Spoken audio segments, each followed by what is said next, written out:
আল্লামা সাঈদীকে কিভাবে আদালতে নেওয়া হতো মনে আছে তো? মাওলানা মামুনুল হককে কিভাবে নেওয়া হতো মনে আছে তো? আল্লামা জুনাইদ বাবুনগরীর উপরে কি নির্যাতন হয়েছে ভুলে গেছেন তো? মুফতি আমির হামজার উপরে কি নির্যাতন হয়েছে মনে আছে তো? তোমরা আলেমদের হাতে রশি দিয়ে আলেমদেরকে বেজ্জত করেছো, আল্লাহ তোমাদেরকে গোটা জাতির সামনে বেজ্জত করেছেন।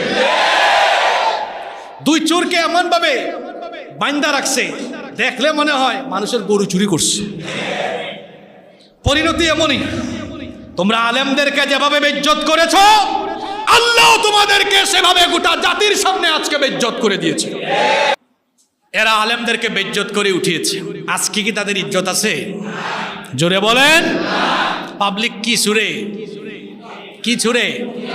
পচা ডিম, তাও ভালো ডিম। আর কি মারে, কি মারে? কিন্তু আলেমদেরকে যখন